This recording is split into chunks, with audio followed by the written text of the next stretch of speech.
Simak jadwal lengkap matchday ketiga kualifikasi Piala Dunia 2026 zona Asia. Timnas Indonesia besutan Shin Tae-yong akan berjuang lagi meraih poin.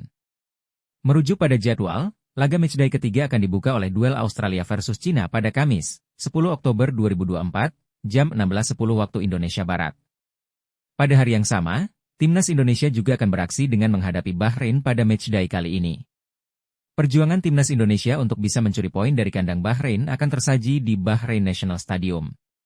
Keseruan laga Bahrain versus Timnas Indonesia bakal ditayangkan RCTI dan streaming RCTI kick-off jam 23 waktu Indonesia Barat. Laga melawan Bahrain tentu menjadi kesempatan bagi Timnas Indonesia mencetak poin penuh perdana di kualifikasi. Meskipun berstatus sebagai tim tamu, peluang Timnas Indonesia untuk mengalahkan Bahrain terbuka lebar. Apalagi kehadiran Messi Hilgers dan Eliano Reijers membuat kekuatan Timnas Indonesia kian bertambah. Keberhasilan Timnas Indonesia bisa menahan imbang Arab Saudi dan Australia pada dua laga pembuka diharapkan makin memotivasi skuad Garuda meraih hasil terbaik dalam laga ini. Jika mampu mengalahkan Bahrain, maka Timnas Indonesia berpeluang naik 1 atau 2 tingkat dengan koleksi 5 poin. Peluang Timnas Indonesia untuk bisa lolos ke babak berikutnya dari grup C akan semakin besar dengan kondisi tersebut. Selain Timnas Indonesia, laga tak kalah sengit juga akan mewarnai dua laga lain di grup yang dihuni skuad Garuda. Australia yang belum pernah menang akan menjamu Cina di kandang, sementara Jepang bertandang ke markas Arab Saudi.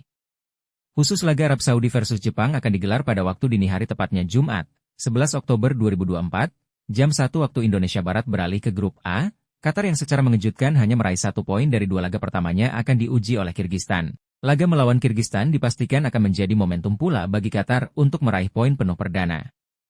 Dengan statusnya sebagai tuan rumah Piala Dunia edisi sebelumnya sekaligus juara Piala Asia 2 kali beruntun.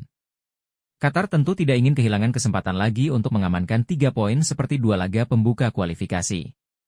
Di atas kertas, Qatar seharusnya bisa mengatasi perlawanan Kirgistan untuk bisa mengamankan poin penuh pertamanya. Apalagi kondisi Kirgistan tak kalah mengenaskan dari Qatar, di mana negara tersebut kalah dalam 2 laga pembuka. Dalam laga lainnya, Uzbekistan akan menguji kekuatan Iran, sedangkan Korea Utara bertemu Uni Emirat Arab di grup A. Lalu di grup B, 3 laga kalah menarik juga bakal tersaji pada matchday ketiga kualifikasi Piala Dunia 2026. Mulai dari duel Yordania versus Korea Selatan, Irak versus Palestina dan Oman versus Kuwait yang akan saling sikut merebut 3 poin. Jadwal lengkap matchday ketiga kualifikasi Piala Dunia 2026 zona Asia. Kamis, 10 Oktober 2024. Jam 16.10 WIB. Australia versus Cina. Jam 21 WIB, Yordania versus Korea Selatan. Jam 21 WIB, Uzbekistan versus Iran. Jam 23 WIB, Bahrain versus Timnas Indonesia. Jam 23 WIB, Oman versus Kuwait. Jam 23 WIB, Qatar versus Kirgistan. Jam 23 WIB, Uni Emirat Arab versus Korea Utara. Jumat, 11 Oktober 2024. Jam 1 WIB, Arab Saudi versus Jepang. Jam 1 WIB, Irak versus Palestina.